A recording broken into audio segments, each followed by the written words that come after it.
Desde el porche de mi pequeña cabaña de madera, el mundo parecía dividido en dos crueles verdades, la mía y la suya. La mía estaba hecha de tablas que crujían bajo el peso de mis 72 años, del olor a tierra húmeda que subía del pequeño jardín de flores silvestres que yo me empeñaba en mantener vivo, y del profundo silencio que se instalaba en cuanto el sol se ponía tras las colinas de Texas.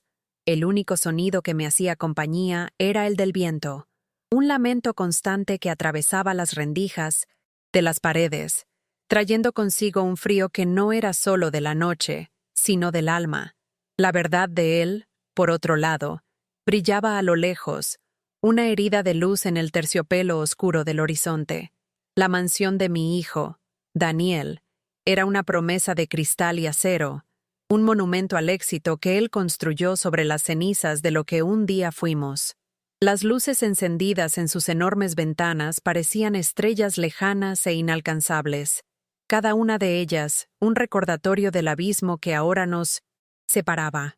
Yo me encogía en mi viejo chal de lana, el mismo que mi difunto esposo, Roberto, me regaló en nuestro último aniversario juntos, y sentía la humedad de la noche penetrar mis huesos.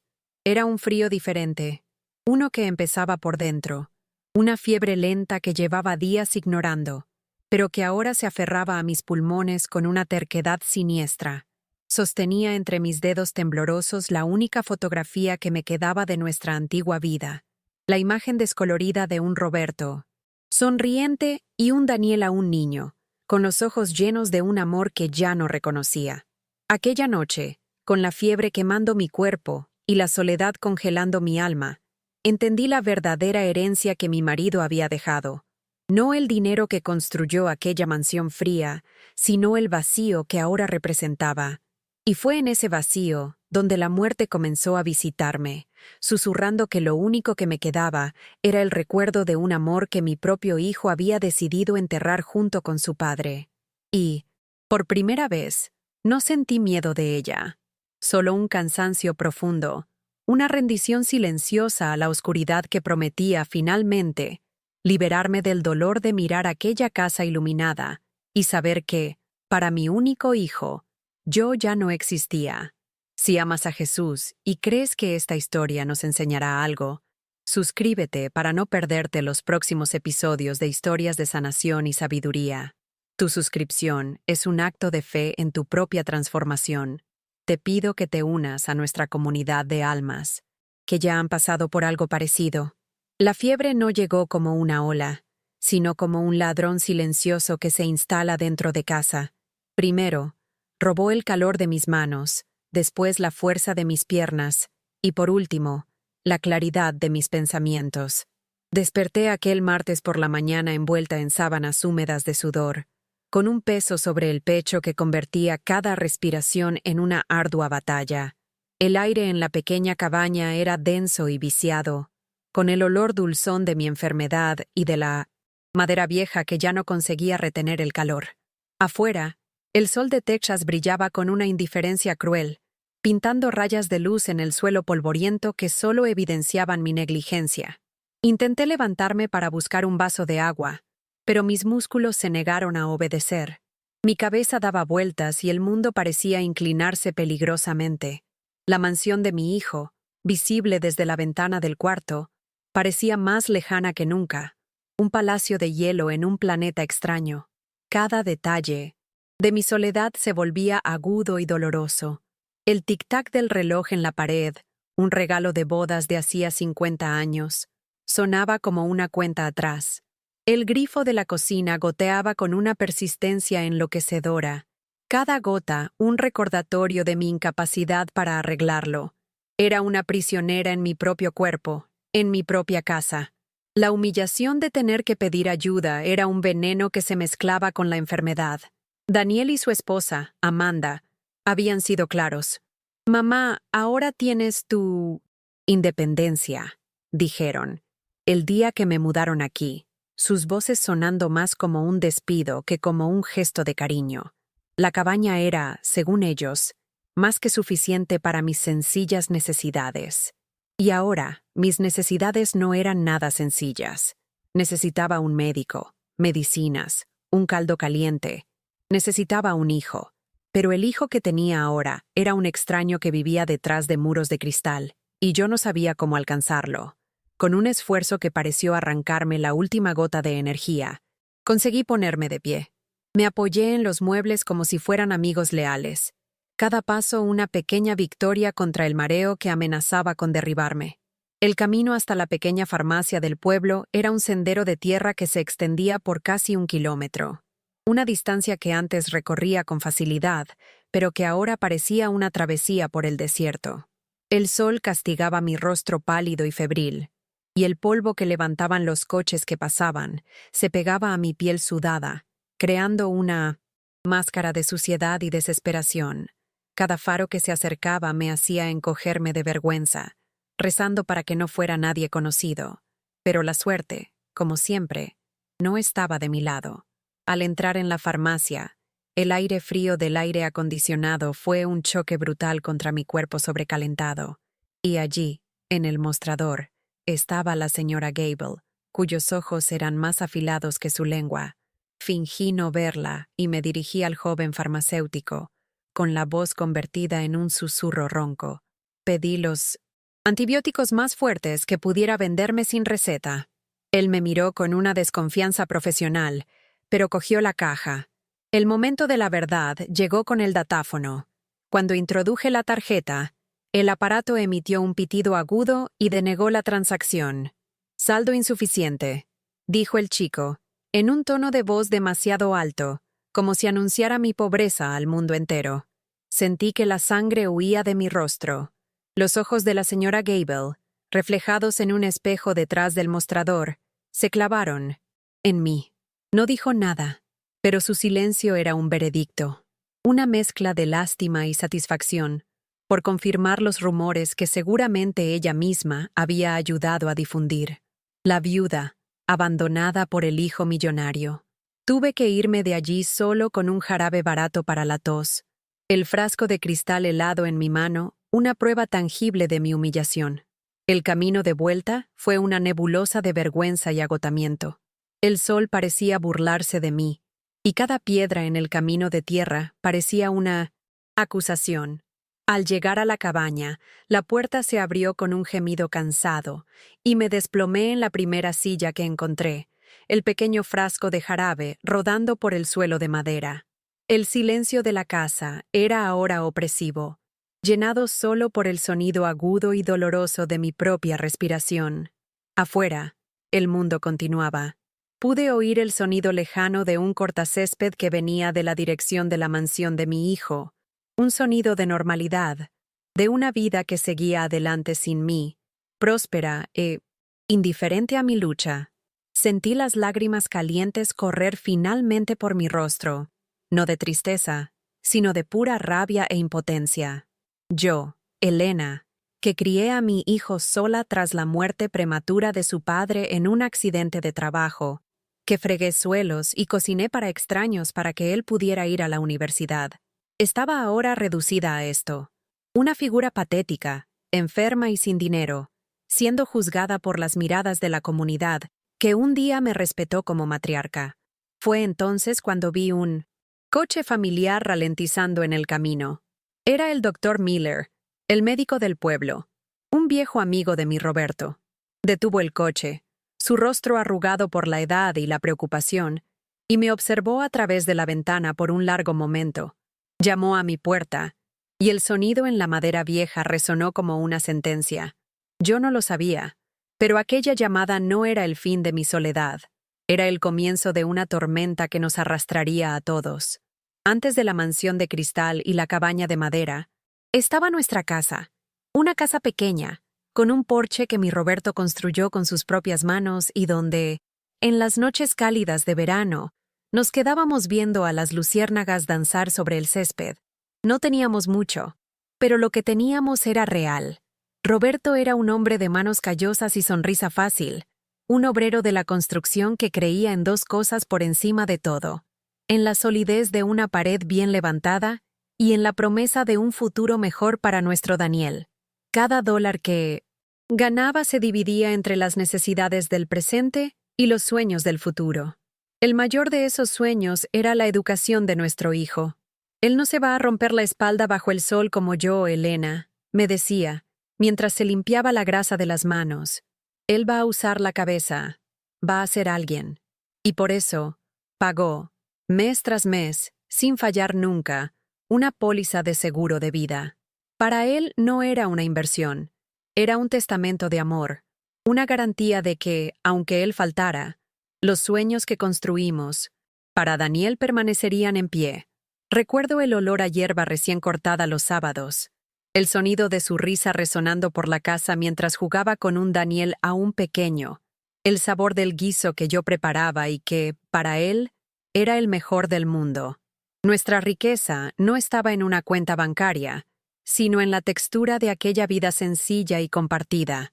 Apenas sabíamos que el mismo dinero que Roberto guardó para proteger el futuro de nuestro hijo sería el arma que él usaría para destruir nuestro pasado y borrar mi existencia. El cambio comenzó de forma sutil, como una fisura casi invisible en una pared sólida. El nombre de esa fisura era Amanda. Daniel la conoció en la universidad, un lugar que para nosotros era casi mítico, un mundo de libros e ideas que parecía a años luz de nuestra realidad en Texas. Cuando la trajo a casa por primera vez, era todo sonrisas pulidas y elogios medidos. Llamó a nuestra casa acogedora y a mi comida auténtica, pero sus ojos de un azul frío escudriñaban cada rincón con una evaluación clínica, como si estuviera analizando una pieza de museo. Amanda venía de una familia donde el valor de una persona se medía por el código postal y la marca del coche que conducía. Lentamente, empezó a sembrar en Daniel la vergüenza de sus orígenes. Sus visitas se convirtieron en clases de cómo debía distanciarse de nosotros. Eran pequeñas púas disfrazadas de consejos. Cariño, tal vez tu madre no debería usar ese vestido tan floral. ¿No podríamos reemplazar este sofá? Parece un poco anticuado. Hablaba de ambición, de networking, de construir una imagen de éxito. Y Daniel, ansioso por pertenecer a aquel nuevo mundo que ella representaba, absorbía cada palabra. Yo veía a mi hijo ser reemplazado por una versión más fría y distante, un hombre que empezaba a mirar su propia casa no con amor, sino con impaciencia, como si fuera un traje viejo que ya no le servía. Intenté acercarme a ella, compartir mis recetas, contarle historias sobre la infancia de Daniel, pero ella escuchaba con una cortesía vacía. Su sonrisa nunca llegaba a sus ojos. Ella no quería formar parte de nuestra familia. Quería que Daniel olvidara que alguna vez tuvo una. La primera vez que la humillación me golpeó en público, fue como un golpe inesperado en el estómago, que me dejó sin aire. Fue unos meses después de la muerte de Roberto, en una barbacoa comunitaria que organizamos para agradecer el apoyo de los vecinos y amigos. Yo todavía estaba perdida en una niebla de luto, sintiendo la ausencia de mi marido en cada rostro familiar, en cada rincón del jardín. Daniel y Amanda estaban presentes, circulando entre los invitados con una soltura que yo no poseía.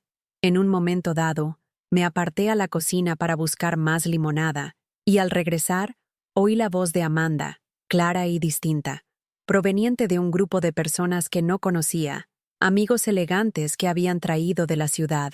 La madre de Daniel es una mujer dulce, claro, pero muy simple, decía. Ella, con un tono de falsa compasión que era más cruel que cualquier insulto directo. Está un poco perdida con todos estos cambios, pobrecita. Es una típica mujer de campo, no entiende muy bien este nuevo mundo.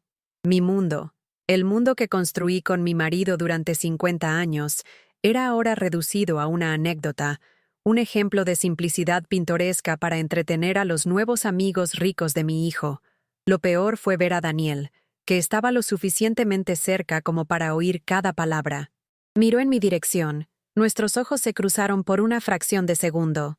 No hubo defensa, no hubo corrección, solo una sonrisa débil y avergonzada que dirigió al grupo, un asentimiento silencioso, una traición que resonó más fuerte que la risa de Amanda. En aquel momento, ante las personas que me vieron criar a mi hijo, fui redefinida. Ya no era Elena, la esposa de Roberto. la matriarca de la familia. Era un estorbo, un lastre social que él tenía que cargar. La siguiente humillación no ocurrió ante los vecinos, sino en la soledad de nuestra mesa de cocina, lo que la hizo aún más devastadora. Unas semanas después de la barbacoa, Daniel se sentó frente a mí con una pila de papeles y un bolígrafo. Amanda esperaba en el coche, una presencia invisible pero poderosa. Empezó a hablar con una voz ensayada, llena de términos financieros que él sabía que yo no comprendería. Habló de optimizar activos, mitigar impuestos y planificar a largo plazo. En medio de aquella jerga, el mensaje era claro. Quería el control total de la herencia de Roberto. Para justificarlo, usó las palabras más crueles que un hijo puede decir a una madre. «Mamá, has trabajado toda la vida. Mereces descansar», comenzó, con una falsa ternura. Pero, seamos honestos, no sabrías qué hacer con tanto dinero. Es un mundo complicado. Es mejor dejar que Amanda y yo nos ocupemos de todo. Nosotros tenemos los contactos, la experiencia. Me hizo sentir pequeña, ignorante, como una niña que necesitaba ser protegida de sí misma. Continuó, explicando los gastos de su nuevo estilo de vida, la necesidad de mantener las apariencias para sus negocios, y cómo mi modesta pensión sería suficiente para mis pequeñas necesidades. En ningún momento preguntó qué quería yo. Estaba dictando los términos de mi nueva vida, una vida de dependencia e irrelevancia. Piensa en ti como una boca extra que ya no tiene que preocuparse por nada, dijo. Y la expresión boca extra quedó flotando en el aire entre nosotros, una etiqueta que me definía como una carga. Firmé los papeles, con la mano temblando, no por no entender lo que estaba haciendo, sino por entenderlo demasiado bien. Estaba entregando mi futuro al hijo que ya me había robado el pasado. El golpe final, la humillación que me rompió por completo, fue el día de la mudanza. Llegaron un sábado por la mañana, sin previo aviso, con un camión y 2 hombres que no me dirigieron la mirada. Daniel y Amanda orquestaron todo con una eficiencia fría e impersonal. La casa, mi casa, que contenía el eco de todos nuestros recuerdos, ya había sido vendida. Mis vecinos, las mismas personas que me vieron llegar allí como una joven novia, observaban desde sus ventanas y porches, sus rostros una mezcla de conmoción y lástima. Amanda caminaba por la casa con una tabla con sujetapapeles, señalando y dando órdenes. «Esto va para donación», decía ella, sobre los platos que usé para servir incontables cenas familiares. «Esto es basura», declaró, sobre las viejas herramientas de jardinería de Roberto. La humillación era un espectáculo público. En cierto momento, se detuvo frente a mi mecedora, aquella donde Roberto se sentaba todas las noches. Se volvió hacia Daniel, con una voz alta y teatral, para que todos, incluidos los hombres de la mudanza y los vecinos curiosos, pudieran oír. «Daniel, cariño, ¿de verdad crees que esta cosa vieja va a caber en el cuarto de invitados? No combina para nada con nuestra estética». Vi el rostro de mi hijo contraerse. Evitó mi mirada, fijando los ojos en un punto cualquiera de la pared. Su respuesta fue un murmullo derrotado. «Llévala a la cabaña, Amanda». Y con esa frase, trazó la línea final. Yo y todo lo que representaba, los recuerdos, el amor, la historia de nuestra familia, no pertenecíamos a su nueva vida. Éramos la basura estética que debía ser escondida en una cabaña al final de un camino de tierra. Fui aislada y desechada frente a todo mi mundo. De vuelta al presente, el rostro arrugado del doctor Miller flotaba dentro y fuera de mi campo de visión febril. Había terminado de examinarme. Su tacto profesional pero amable contrastaba brutalmente con la negligencia que yo había sufrido. Su silencio era pesado, más aterrador que cualquier diagnóstico que pudiera verbalizar. Me arregló las mantas y vi en sus ojos una tristeza profunda, la tristeza de un amigo que había visto desmoronarse a la familia de su mejor amigo. Él sabía de mi situación, todo el pueblo lo sabía, pero ver la consecuencia física de aquel abandono era diferente. Dijo palabras de consuelo, que necesitaba descansar, que iría a buscar ayuda, pero su expresión contaba una historia mucho más urgente. Cogió su viejo teléfono móvil, sus dedos gruesos marcando un número que yo conocía de memoria, el número de aquella mansión en la cima de la colina. Incliné la cabeza, el agotamiento arrastrándome hacia la oscuridad, pero su voz cortó la niebla de mi mente. Daniel, soy el doctor Miller. Escucha con atención. Tu madre tiene una neumonía doble. Está gravemente enferma. Hubo una pausa, y luego su voz se volvió aún más firme. Cada palabra una piedra lanzada contra la muralla de indiferencia de mi hijo. Esto es una cuestión de vida o muerte. En aquel momento, yo no lo sabía, pero en mis pulmones, en cada respiración difícil, corría una verdad que ningún abogado o contrato podría ocultar. Y esa verdad estaba a punto de ser entregada en una llamada telefónica que lo cambiaría todo. La voz del doctor Miller, atravesando la línea telefónica, fue la piedra que hizo añicos la ventana de la vida perfectamente construida de mi hijo. Daniel me contó más tarde que, en ese momento, estaba en su sala de estar, una habitación tan grande y vacía como una galería de arte, discutiendo con Amanda el color del nuevo Porsche que ella quería comprar. El aire acondicionado mantenía el ambiente a una temperatura controlada, inmune al calor sofocante de Texas, así como su conciencia se mantenía inmune a mi existencia. Pero las palabras del médico, vida o muerte, fueron como una ráfaga de viento del desierto que derribó la puerta. Dijo que el vaso de cristal que sostenía se le resbaló de los dedos y se rompió en el suelo de mármol, pero ni siquiera oyó el sonido. Su realidad artificial se disolvió, y todo lo que podía ver era mi rostro, la imagen de la madre que había exiliado para poder disfrutar de su riqueza en paz. La reacción de Amanda fue inmediata y predecible. Daniel, por el amor de Dios, no seas tan dramático, dijo ella con un suspiro de impaciencia. Es tu madre, siempre se está quejando de algo. Es solo una gripe. Mándale algo de dinero para el médico. Eso solucionará el problema.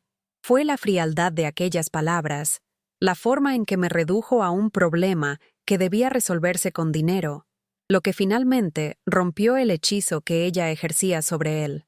La miró a ella, a su rostro perfectamente maquillado y a sus ojos donde no había ni una pizca de compasión, y luego miró a su alrededor, a la opulencia estéril de la casa. Por primera vez, vio su vida por lo que era, una jaula de oro. Ignorando sus gritos y amenazas, cogió las llaves del coche y corrió, el sonido del motor de lujo resonando como un grito de pánico mientras aceleraba por el camino de tierra que lo llevaría de vuelta a la verdad que había intentado desesperadamente enterrar. Cuando la puerta de la cabaña se abrió, la fuerte luz del día recortó la silueta de Daniel, y el contraste entre su mundo y el mío nunca fue tan flagrante.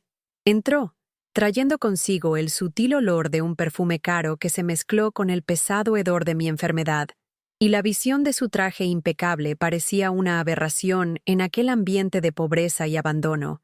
Sus ojos tardaron un momento en ajustarse a la penumbra, y cuando finalmente me enfocaron, en la cama deshecha, vi una expresión de horror apoderarse de su rostro. Esperaba encontrar a una madre resentida, tal vez enfadada, lista para acusarlo, pero lo que encontró fue a una mujer frágil, consumida por la fiebre, reducida a poco más que piel y hueso, con el pelo canoso pegado a la frente sudada. Mi mente, turbia por el delirio, no registró al hombre de 45 años en que se había convertido, con sus arrugas de preocupación y su pelo cuidadosamente peinado. En aquel momento de confusión febril, mi corazón vio al único hombre que alguna vez me amó incondicionalmente. Mi esposo, Roberto. Mi voz salió como un hilo, un susurro que apenas se oyó por encima del sonido de mi propia respiración jadeante. «Cariño, has vuelto», murmuré, intentando extender una mano temblorosa en su dirección. Sabía que no me dejaría sola.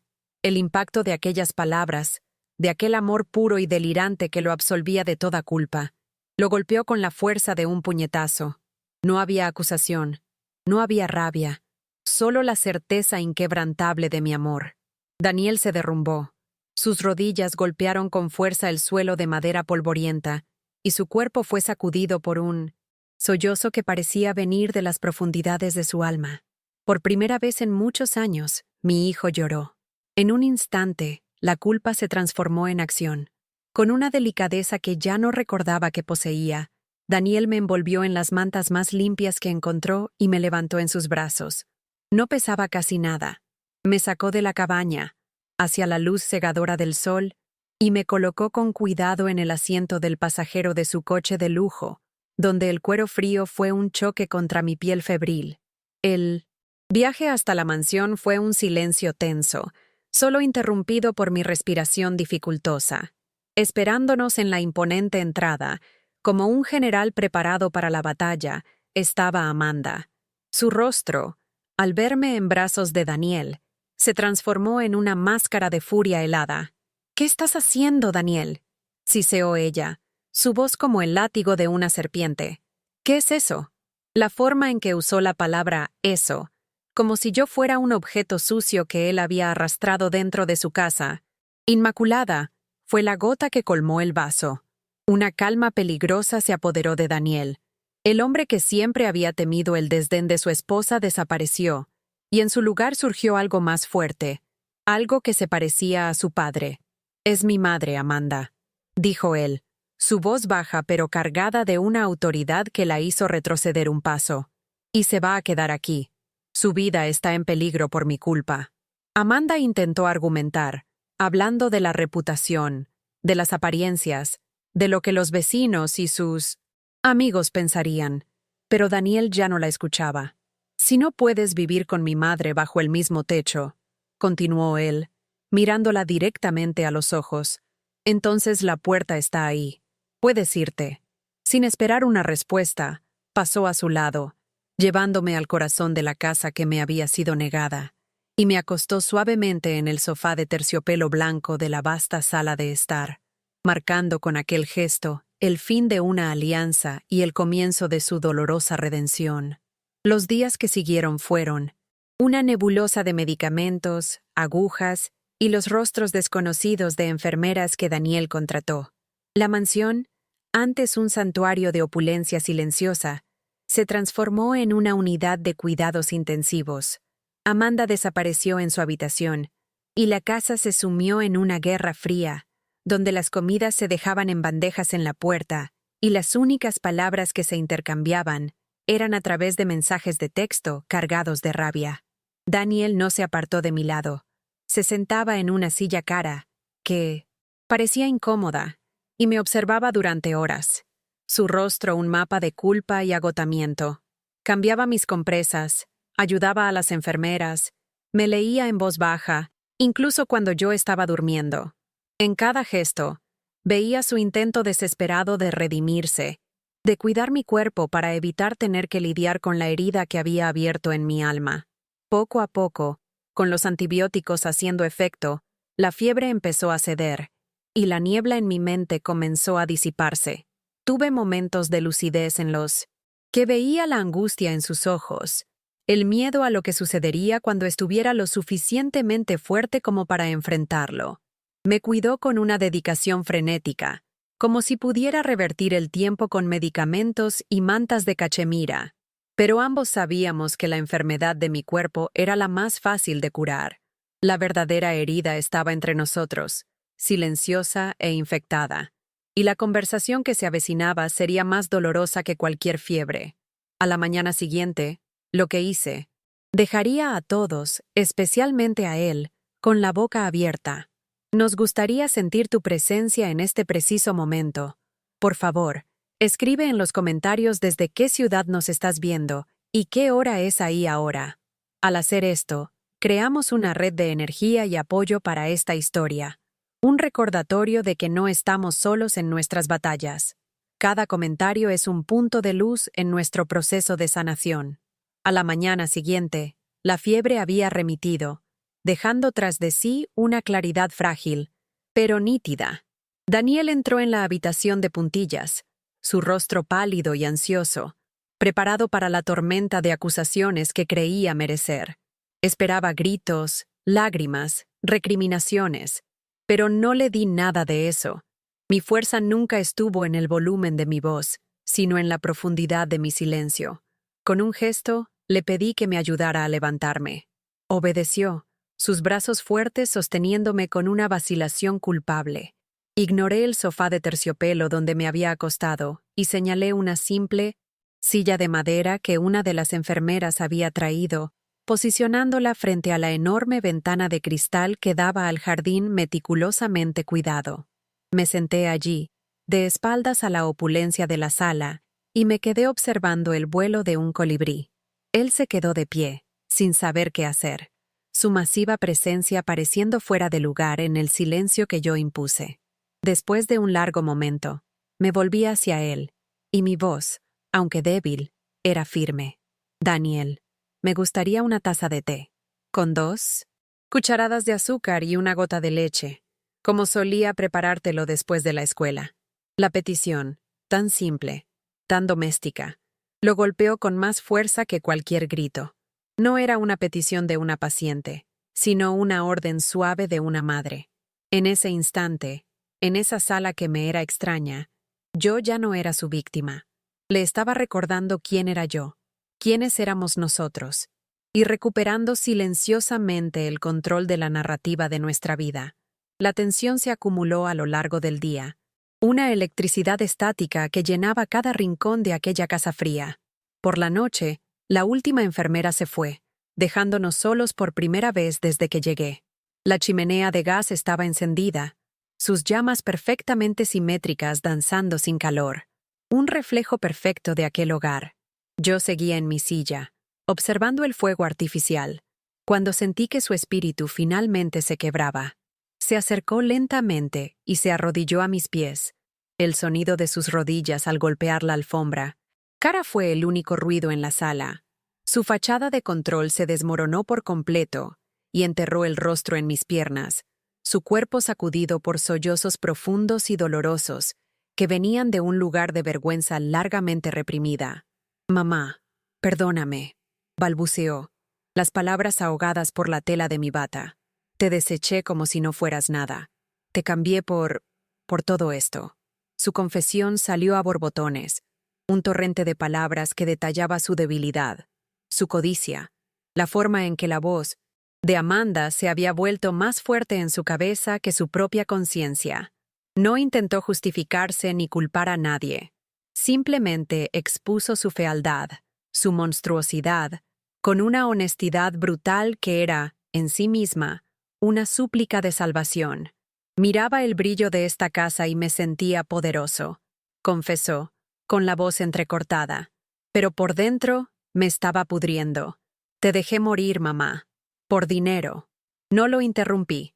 Simplemente lo dejé hablar, vaciar todo el veneno, porque sabía que la curación solo podría comenzar cuando la herida estuviera completamente abierta. Cuando el flujo de sus palabras finalmente se secó y solo quedó el sonido de su llanto, levanté una de mis manos, que aún temblaba ligeramente, y le toqué el pelo. Se encogió ante mi tacto, como si no se sintiera digno de él. Con suavidad, hice que levantara el rostro, forzándolo a mirarme. Sus ojos estaban rojos e hinchados, los ojos del niño asustado al que una vez consolé de sus pesadillas. El dinero compra una casa. Daniel, dije, mi voz calmada y clara en el silencio de la noche, pero no construye un hogar. Un hogar está hecho de recuerdos, de respeto, de saber que tienes un lugar seguro al que volver. Hice una pausa, dejando que el peso de mis palabras se asentara. Perdí a mi marido, y por un tiempo pensé que también había perdido a mi hijo. Esa fue la verdadera herencia de la pobreza, la soledad que ni todo el dinero del mundo podría llenar. Abrió la boca para disculparse de nuevo, pero puse un dedo en sus labios. Mi perdón no sería una absolución fácil que borrara el pasado. Sería una invitación a construir un futuro diferente. Lo que hiciste casi me destruyó, admití, con una honestidad necesaria. Pero el odio es una carga demasiado pesada para los hombros de una mujer vieja. Lo único que importa ahora es que encontraste el camino de vuelta a casa. Y con esa aceptación, no solo lo estaba liberando a él de su culpa, Me estaba liberando a mí misma de mi dolor. Mi aceptación no fue un bálsamo que lo calmó, fue un fuego que lo galvanizó. Daniel se dio cuenta de que la redención exigía más que lágrimas, exigía acción. A la mañana siguiente, se enfrentó a Amanda. No conozco los detalles de la conversación, pero sé que fue corta. Ella le dio un ultimátum. ¿Era ella o yo? Y por primera vez en su vida, me eligió a mí. Amanda hizo las maletas, su rostro una máscara de desprecio e incredulidad. La vi salir por la ventana, subiendo a su coche deportivo sin mirar atrás, desapareciendo por el camino como un fantasma de una vida que ya no existía. Su partida dejó un vacío en la casa, pero era un vacío limpio, lleno de posibilidades. En los días que siguieron, Daniel se movió con una determinación feroz. Puso un cartel de "Se vende" frente a la mansión que él y Amanda tanto habían codiciado. Para él, cada objeto de lujo, cada pared de cristal, era un recordatorio de su fracaso moral. Vendió los coches, los relojes, la ropa de marca, despojándose sistemáticamente de los símbolos, de la identidad que casi lo destruyó. Fue un proceso de purificación, una forma de arrancarse la piel vieja para que una nueva pudiera crecer. Estaba demoliendo el monumento a su codicia, ladrillo por ladrillo, para poder construir algo de valor duradero sobre sus ruinas. No volvimos a la cabaña. Daniel vendió la mansión por una fortuna, pero en lugar de reinvertir en más lujo, compró una casa modesta en el corazón de nuestro antiguo pueblo. Una casa con un porche, como la que tuve con Roberto, y un patio lo suficientemente grande para mi jardín. Con los millones que sobraron, hizo algo que me hizo llorar. En honor al padre que finalmente había vuelto a respetar, creó la Fundación de Apoyo a Mayores Roberto y Elena, una organización sin fines de lucro dedicada a garantizar que ninguna otra persona mayor en nuestra comunidad sufriera el tipo de abandono y negligencia que yo sufrí. Nuestra vida encontró un nuevo ritmo, un nuevo propósito. Mis mañanas ahora transcurren entre mis rosas y mis tomates, y las tardes ayudando a Daniel a revisar las solicitudes de ayuda para la fundación. Ya no usa trajes caros, sino vaqueros y camisas sencillas. La mirada atormentada ha sido reemplazada por una serenidad ganada a pulso. Encontró su redención no pidiendo perdón, sino convirtiéndolo en la misión de su vida. Cambiamos una vista a las lejanas luces de la ciudad por una vista a un macizo de girasoles que plantamos juntos en el patio. Hoy no tengo lujo, pero tengo respeto. ¿Y eso? ¿Ya? Nadie me lo quita. ¿Alguna vez has hecho un gesto de bondad que cambió la vida de alguien? Suscríbete al canal para más historias como esta. Han pasado 3 años. El tiempo, que antes era mi enemigo, un ladrón que me robaba la esperanza con cada amanecer, se ha convertido en mi amigo, un jardinero paciente que cuidó mis heridas y me vio florecer de nuevo. Hoy, a los 75 años, sentada en una silla de colores en el centro comunitario que nuestra fundación construyó, siento el calor del sol de la tarde en mi rostro, no como un castigo, sino como una caricia. A mi alrededor, el sonido más hermoso del mundo, la risa de los niños. Les leo la historia de un pajarito que se perdió de su familia, pero que, con la ayuda de otros animales del bosque, encontró el camino de vuelta a un nido aún más fuerte y más cálido. Sus ojos pequeños y curiosos están fijos en mí, y en ellos no veo la figura lastimosa que un día fui, sino una abuela, una contadora de historias. A mi lado, repartiendo vasos de zumo y galletas, está Daniel. El hombre de trajes caros ha desaparecido por completo, y en su lugar hay un hombre con ropa sencilla, con tierra bajo las uñas por haber estado trabajando en el huerto comunitario esta mañana. Su sonrisa ya no es una máscara para ocultar la inseguridad, es genuina, naciendo de un lugar de paz interior que nunca conoció en su mansión de cristal. Encontró su riqueza no en la bolsa de valores, sino en los agradecimientos susurrados de los ancianos a los que ayudamos y en los abrazos pegajosos de los niños. La vieja cabaña, el escenario de mi mayor desesperación, ha sido transformada. Juntos, la demolimos, tabla por tabla, y en su lugar plantamos un jardín conmemorativo en nombre de Roberto. Un lugar público lleno de flores silvestres y bancos de madera, donde la gente del pueblo viene a encontrar un momento de paz. A veces, me quedo mirando mi reflejo en las ventanas del centro comunitario. Me costó reconocerme en el espejo, pero hoy, finalmente, veo a la mujer en la que me he convertido.